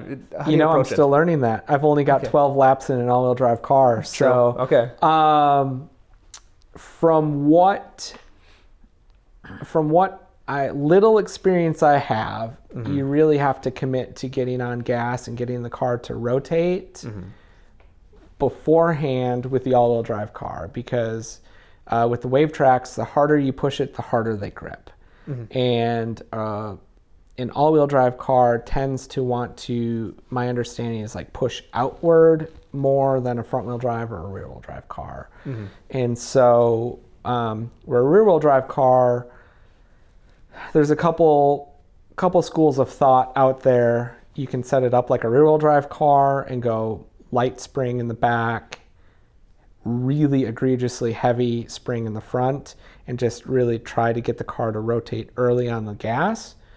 Or you could go lighter spring in the front, really heavy spring in the rear, and make it at turn-in nice and snappy. But then what happens there is you get an unstable vehicle at apex or on longer sweeping corners, because the mechanical grip is just lower because it becomes so hard. And so it depends on really how you feel more comfortable, right? I traditionally subscribe to the throw as much spring and sway bar in the back of the car and make sure that the back tires are just roller skates holding the vehicle up, and let everything happen with the front end. That's maybe a little bit more of a brute force, less elegant way of driving, where I'm finding that you probably have to be a little bit more elegant with this car to make it fast, and you're dancing a little bit more. Okay. But that's after 12 laps. I'll report back after a season. Right. We've had a couple all-wheel drive guys tell us, it's 2 times now we've had people tell us that when you lose it with an all-wheel drive car, there's really no saving it. It is way more unnerving than what you think you can kind of regain with a rear wheel. Granted, that's in the drag racing world. True. I've heard the same on the road racing world, where there's no mediocre, like, limping off the track. It is a spectacular fail and snap over spin. So I'm not looking forward to that moment that I get to experience, but so I'm told. And don't lift, stay in. I guess when I say, like, the harder you push the car, the harder the wave tracks go.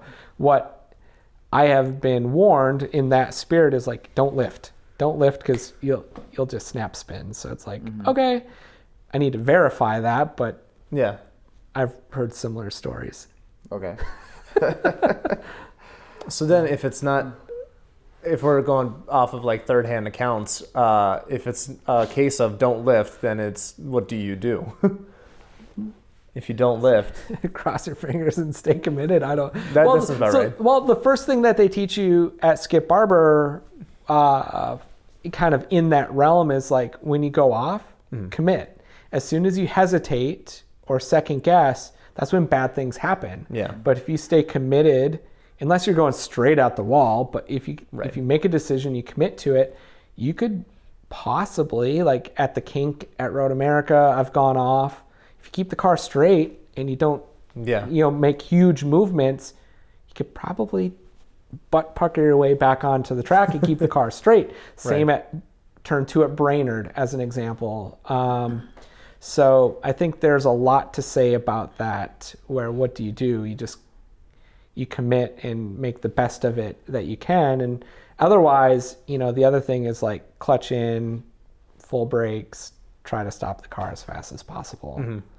Don't close your eyes. Don't do this. Let Jesus take the wheel. Yeah, that's the worst thing that you can do. And, but also don't try and be a hero, right? Don't be like, oh yeah, I'm gonna throttle in. I'm gonna drift out of this corner. 9 out of 10 times you're probably gonna lose it, and you're gonna hit the wall harder or someone else. So I always experiment in corners that don't have an immediate wall. Yeah. Right? So I've gone off corners before, but I don't play around in the ones that have a wall immediately after the turn. Why not? Yeah, right. I can't remember. I think it was last year. My friend Piero sent me a crash at Road America, and I think they went into the wall at like full 160 or like 140 or whatever it was, and then it just immediate ball of flames. That's scary. And they're showing the video of like them getting out and like just realizing like what happened. But that's super scary. Yeah, the wall with all the black marks on it, just be a little more cautious near that one. Yeah. Is that from a Mustang? Well, just like at the kink. The kink's got that, it's basically war paint all over that bad boy. Yeah. Like he let me drive his GT500 at Brainerd. What was it, last year? Yeah, when you had your panic attack about me driving it. And on one of the corners, I was coming in way too hot. And I'm like, and that was my first time like experiencing locking up, like in looking straight at a wall. I'm like, oh, this is unnerving. So learned a lot of things since then. Speaking of the kink, I remember when the NC Miata first came out. I don't know what MX-5 Cup series it was, but there was BSI Racing had... I think they're out of Florida. They had brought up like 5 or 6 NC Miatas to race in practice for like a pro race the next weekend or something. And this gal was racing and her steering wheel quick release popped off in the kink. And I was maybe 6 or 7 cars behind her at the time. And it was pretty scary. It was super hairy. The car turned left, hit the wall, and then flipped, and then spun like a top down the kettlebacks. And everyone, the red flag, everyone stopped or like got out of the way. And she was fine, but the car got beat up. But think just something simple like a quick release wasn't engaged all the way, and she either like death gripped the wheel or something happened where it went pink. Oh, there's a new fear unlocked now every time if I get in a car with a quick release. Yeah, now you talk about Jesus, take the wheel. It's like, give it back. So that's I've seen that happen at the kink, and that's like, okay, that's a little nerve-wracking. But then that same year, it must have been like 2009, because I was in the Mark V. That runoffs, I was racing for 3rd. And it was a little wet, and we were actually going front inside right wheel off at apex, because there's like this nice little groove that had worn in. And so the fast line is we could actually stay on the gas longer by like ditch hooking, essentially go pink and like keep going through. And I don't think the corner workers liked that. And I certainly don't think that Aaron nowadays has the courage to do that anymore. But young and dumb Aaron that saw red in a podium in my grass was like, oh yeah, this is he did it. Why can't I do it? And off we go. So, it's funny how you see that like in June, and then in September you're like, yeah, what, that happened? Oh yeah, whatever. Like, let's do this stupid thing on the racetrack. Like that NASCAR driver that put himself into the wall. Yeah. In that corner. Yeah, That's so awesome. talk about like video game driving, right? Yeah. Didn't they make a rule like that Yes. is now written in that Yeah. you cannot do that anymore? Yeah, I think, is it NASCAR or there's certain motorsports where like they'll literally put your name next to the rule. Like you're the reason that this rule exists now. I kind of appreciate that. Right. You know, as a competitor and like you're trusting, your life is in the hands of your competitors making as sound of decisions as possible in certain situations, right? Especially if you're bump drafting. I'm driving through the car in front of me's windshield. Yeah. Let's hope the guy in front of me or gal in front of me is like on board and not going to do something stupid. Or if I'm the person in front, let's hope in the car in back is going to stop at a reasonable time where Yeah. I can slow down and they're not going to push me off the track intentionally. And yeah, so I could see you putting someone's name next to a Yeah. rule change or something might that shame might calm some people down. I think it's Probably more not. being a legend in some cases. I mean, that's In yeah. that case. But Like not you're all of them. forever in there. It depends on the rule, I guess. Yeah. Okay, what are some of the, do you have any track that comes to mind that's just kind of like bucket list that you've done over the years? Obviously, Road America is like a home track for you.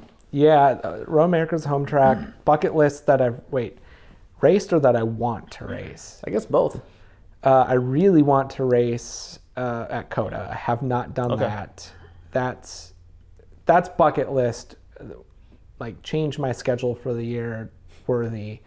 Not a bucket list, but one that's really attractive to me is Ozarks. It's close. Yeah. There's always a race sometime in an open part of my season where that seems fun. 25 Hours is going there this year, and Oh, cool.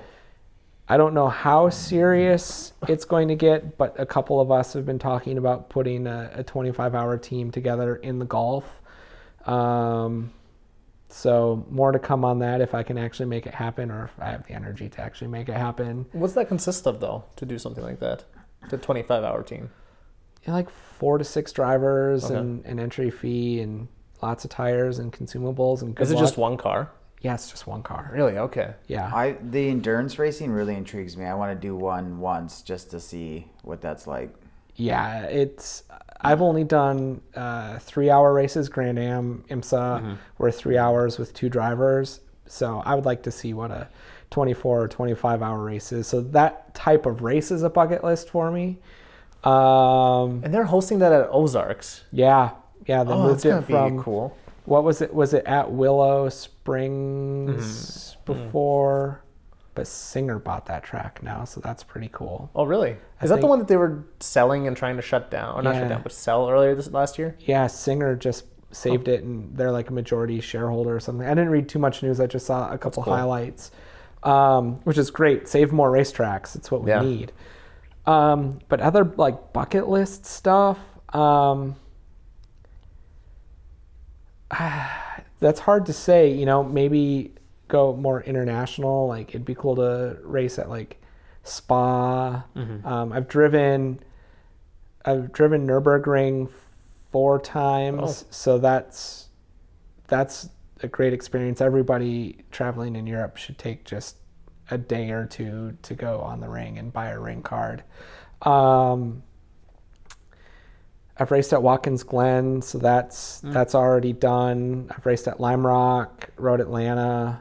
Barber Motorsports Park would be fun. I've actually never raced at VIR. I've been there really? a bunch of times, but I've never actually raced there.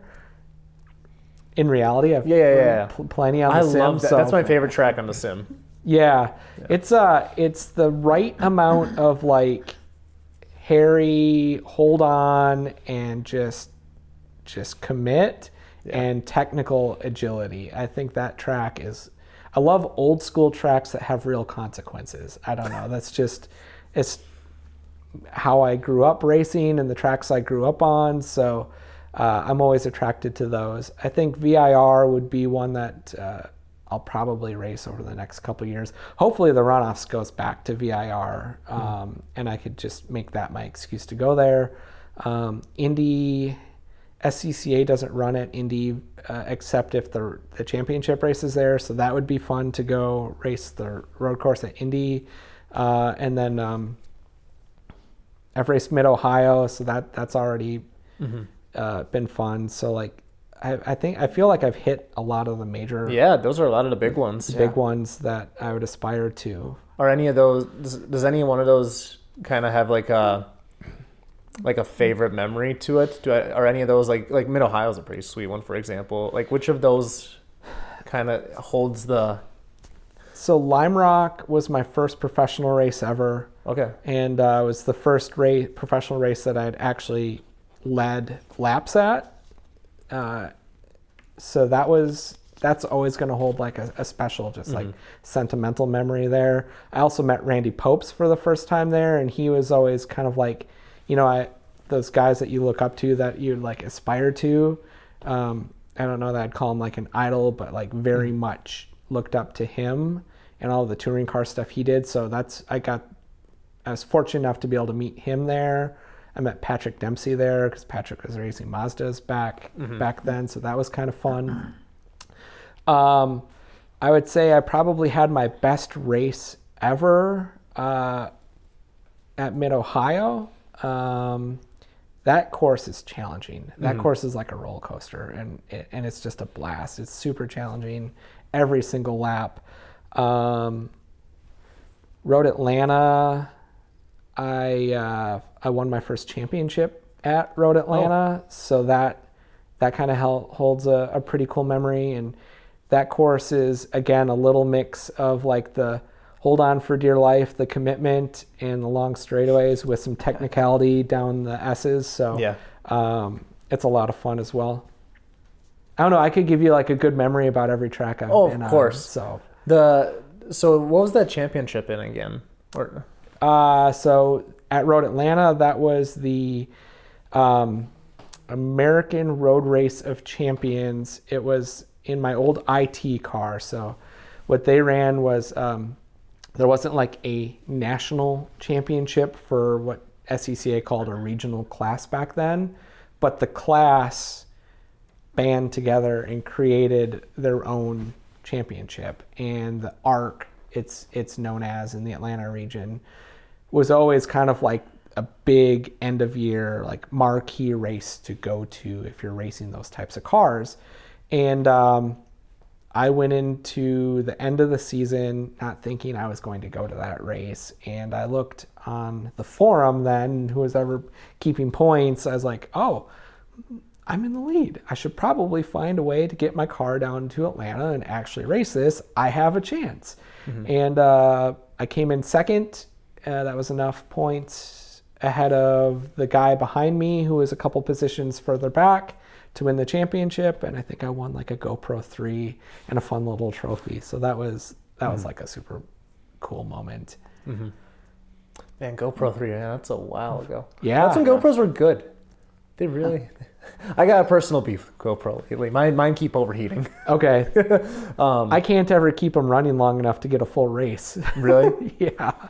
Yeah, no, I really like my 8. My 8's been like my old reliable. It just did so well by me. I still got like all these little like square ones when they were square for a little while. Yep. So yeah, I don't know. But what are you most proud of? What am I most proud of? That's a hard thing to really answer concisely. It's okay. It's still a podcast, so you got time. Yeah. We're going on with hour 3. No. I would say, honestly, I'm proud of everything that we've accomplished and the relationships that we've developed. You get lost in the moment sometime. You keep pushing, like you want to achieve this or you want to achieve that.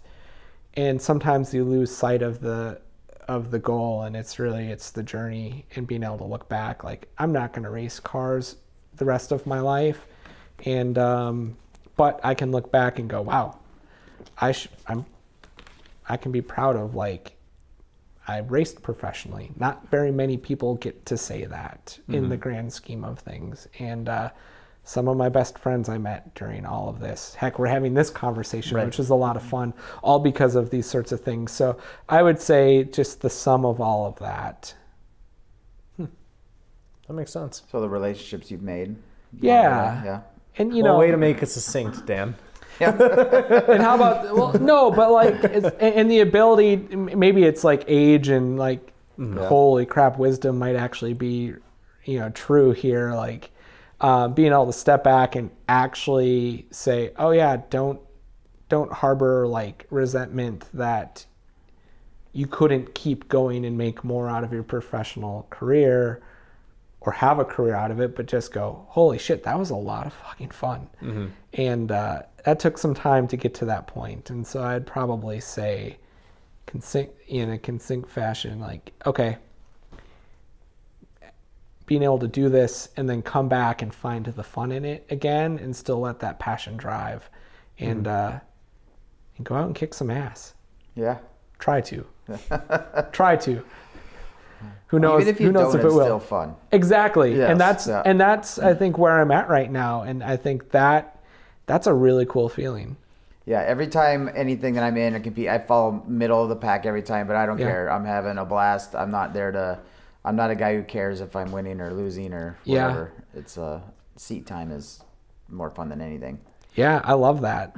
I didn't go to a racetrack for almost 10 years. I wouldn't even go watch a race because Really? Yeah, I was it took a lot of work for me to like realize he didn't continue racing because funding and sponsorship and all of that dried up. That's life.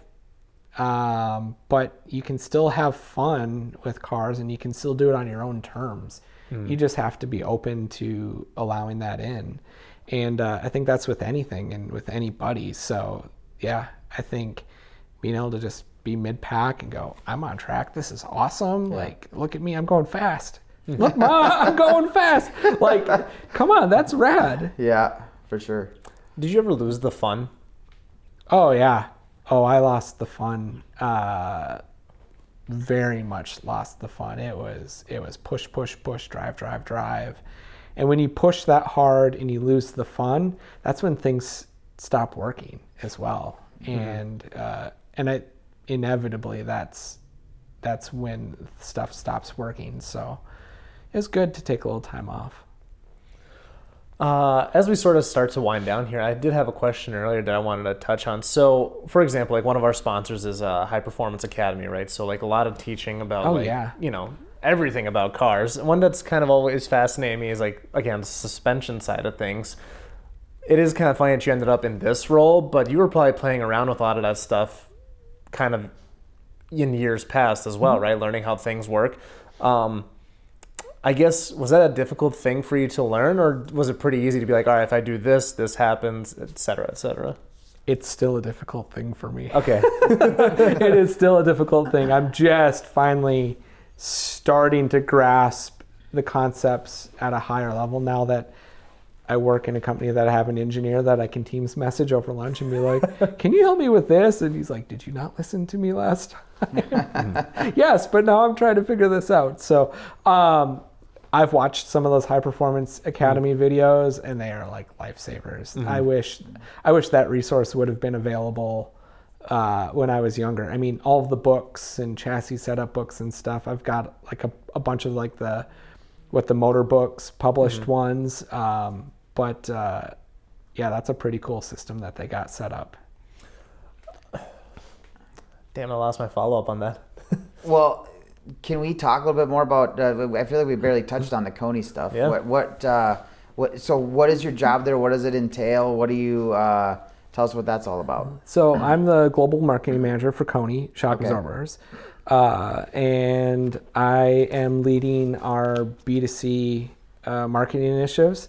I'm focused primarily on North America. I do have a woman named Charlotte that is leading the rest of world. And we're really focusing on performance automotive, overland product. We have some new overland and off-road shocks coming out this year.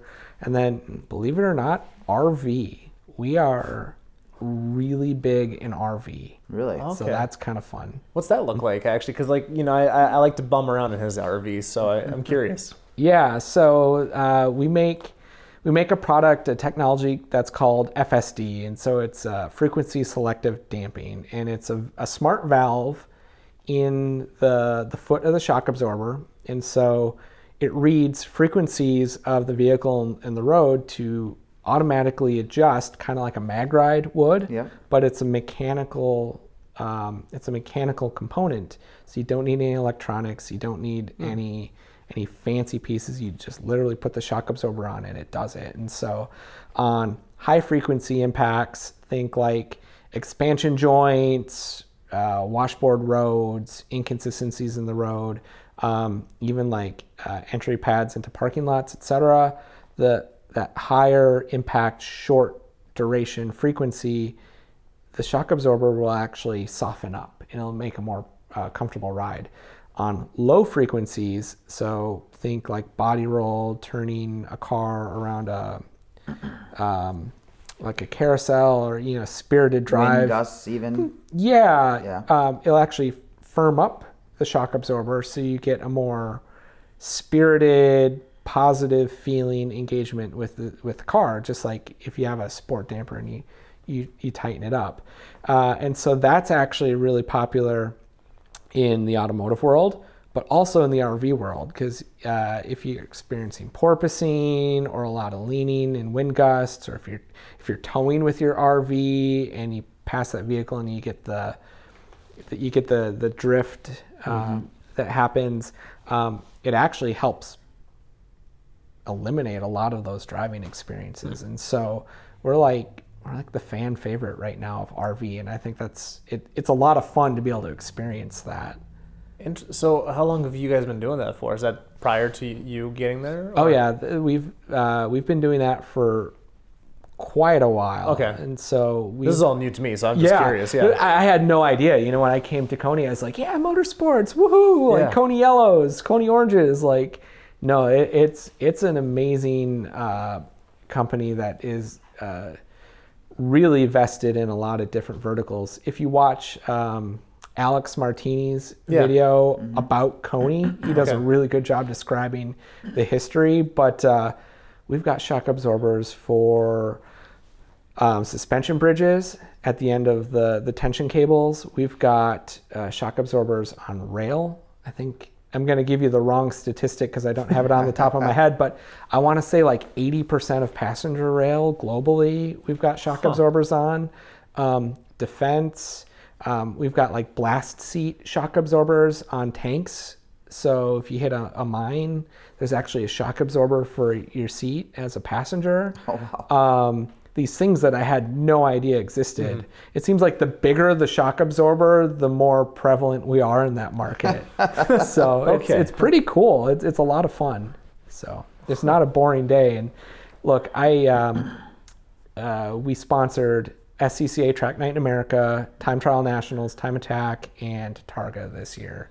And the goal of that is opening up opportunities for people to experience performance driving on track and lowering those hurdles for people to do it. Like, that's my personal mission and why I want to support events like that.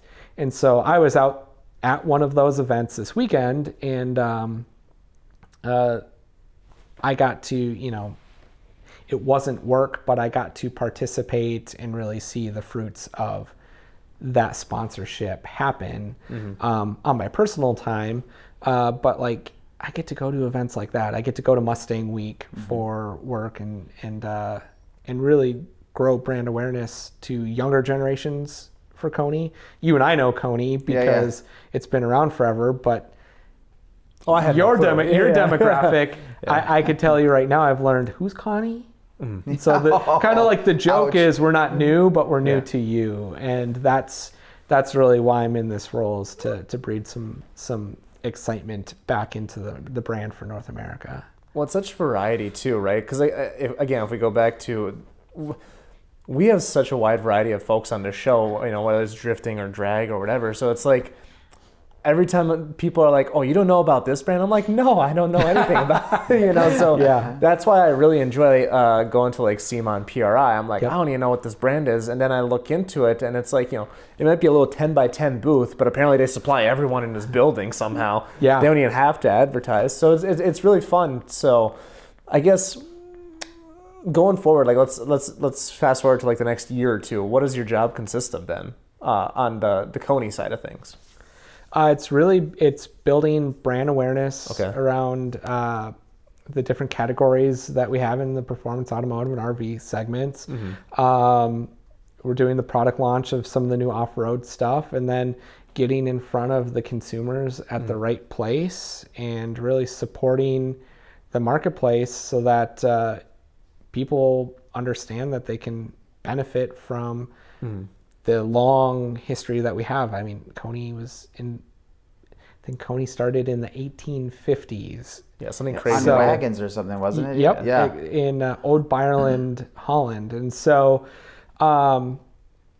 just evangelizing Koni and showing our solution to problems that people have, or our solutions to help people achieve their automotive aspirations, whether it's an RV, performance automotive, or off-road. So it's fun. It's a dream job. Yeah. Yeah. And that's basically, you're basically creating events, attending events, demonstrations as well, as from what it sounds like as well then? We're not creating events, but we are attending events. Gotcha. And right now, we've done this a couple times, but at Grid Life Road America last year, we ran a contest on social media where you could get a ride along in one of our coilover equipped, GTS equipped GR86s. Okay. And so we're doing the same thing at Hyperfest in a couple weeks at VIR. We're partnering with ECS Tuning. They've got an F30 BMW that they installed the coilovers on, and we're just putting people on track in helmets.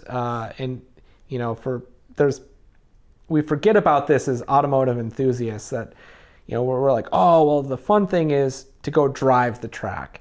But in reality, there's equally as many people, if not more, that have never even sat in a car on a track. Yes, or 100%. that's what is exciting for them. And so we're just trying to have fun with cars and build memories with people and connect.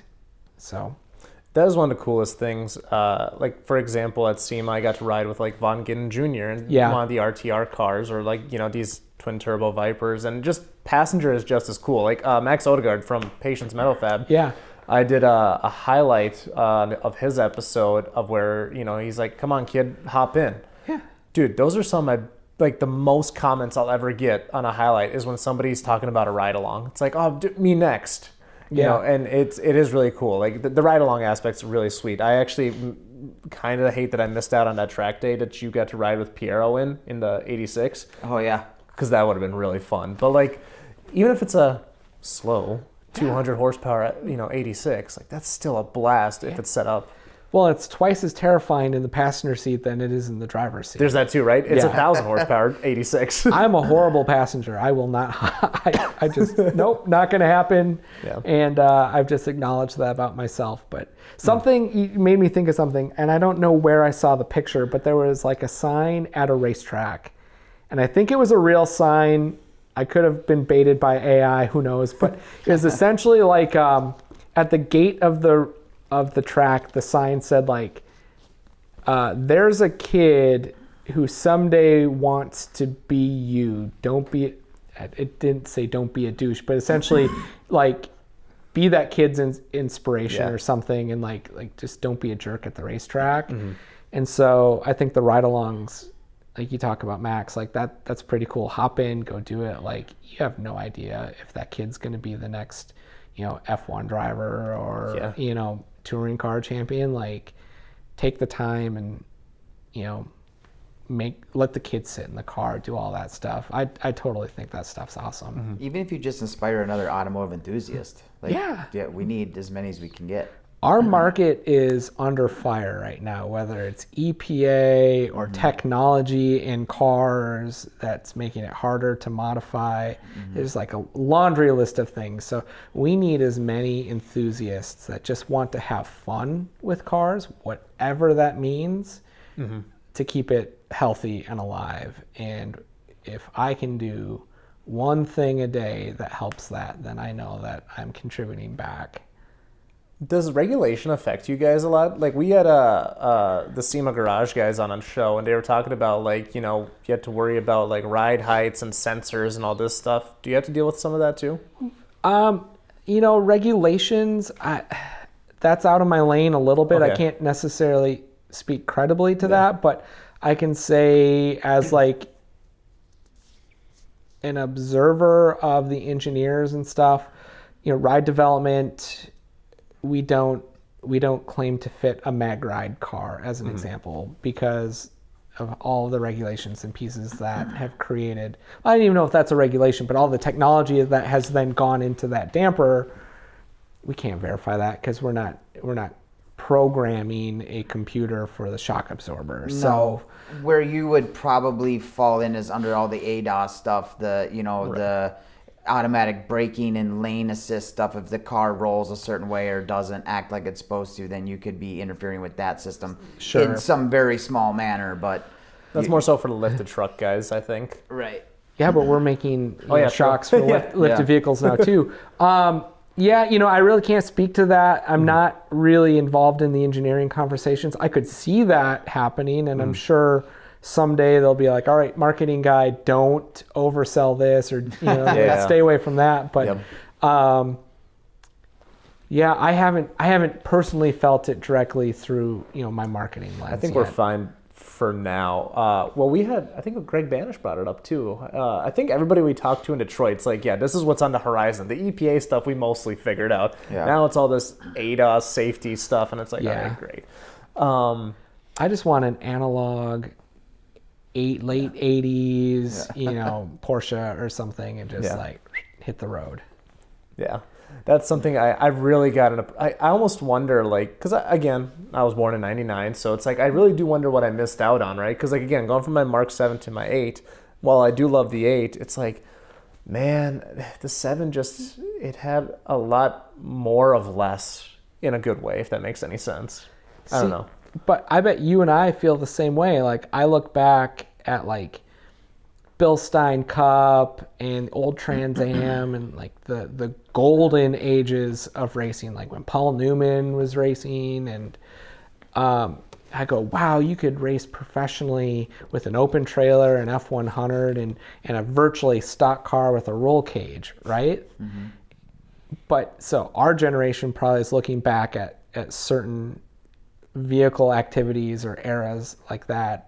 Our parents will probably feel the same way, just like you are here. And so you can't really do that. I mean, yes, you missed out on the driver's era if you want to like quote like Vin and Ron's new channel and whole mantra of like the last eras of analog cars in the late 80s and early 90s. But look, man, you've got a successful podcast, you seem to work hard, you've got a nice car. You could probably afford to buy something and relive and experience that eventually, now because, because the cars are going up in price, but they're not supercar money and they're not gone. And that's the beautiful thing about our hobby right now is like these cars are approachable and they're easy to work on. They're not overcomplicated. You don't need to be a computer engineer. And so if you're like, this is the experience I want to have, there's no reason you can't. Mm-hmm. Well, before we pop the usual 3, is there anything else on your end that you kind of wanted to touch on? No, this has been a lot of fun. I feel like it's kind of bounced all over the place, but it's our most organized one in a while. Yeah, it's not uncommon for us. Don't worry. Cool. Which is one of the reasons why we talked about not doing headphones and stuff like that in the beginning. We like to keep it super casual, just a general. That's why we got these microphones. It's better than a boom and everything. I want to feel like we're just a bunch of guys sitting in a garage talking about cars. Rad. Yeah. Well, this is definitely it. So. Yeah, we might have to get actual professional lighting at some point, but that's a later problem. We made it this far. Sorry about the LED. It's still, again, some of the stuff that we've had, like I think Adam's garage is the dimmest. It's like, is there a light even on? Oh, yeah. Yeah, it was shut off every 30 minutes, remember? Yeah, there's that too. But Awesome. well, anyways, you want to pop the usual 3? Yeah. All right. This will be a fun Buckle one. up. This is, yeah, right? So at the end of every episode, we like to ask our guests to pick 3 cars. I need a show car, a track car, and a daily driver. You have a limited budget, build wherever you want, weld 2 cars together. What are you doing? Track car, show car, daily driver. Yep. All right. Track car right now would probably be, it's kind of boring, but I love the TCR cars. So I'd probably get like a Gen 2 Audi TCR car. Okay, cool. Yeah, I like the Audi better than the Volkswagen. Okay. Daily driver, honestly, I kind of have my daily driver right now. So 1-ton dually Ram, because you got to be able to tow stuff when it breaks, right? Yeah. And the new trucks actually get pretty decent fuel mileage, kind of. So yeah, I'd say that for the daily driver, and then show car. Not that one. I would probably, if I could do a show car, I would probably get like a 61 Impala bubble top with a twin turbo V8, or I'd go against the grain and build an Atlas 6-cylinder with a turbo Atlas 6-cylinder, like the GM Barra motor. Yeah, that would be my show car. Yeah. Yeah. Okay. I like it when people get creative with Right? that. That went totally like off bar where I thought this was going to go. No. Yeah. No, my dad and I have a 51 Studebaker pickup truck. Ooh. I had, my first car was a 68 Cutlass. I had a 59 Biscayne that I sold just because I never got to the project and just had to clear some Oh, space. you're supposed to sell them if you don't get to them? They just keep collecting. Yeah. Rumor has it, right? Yeah, So yeah, like a classic 61. So have you seen Friday? Yeah. Big Worm, that orange and like a 61 bubble top is like, that is like automotive perfection of that era.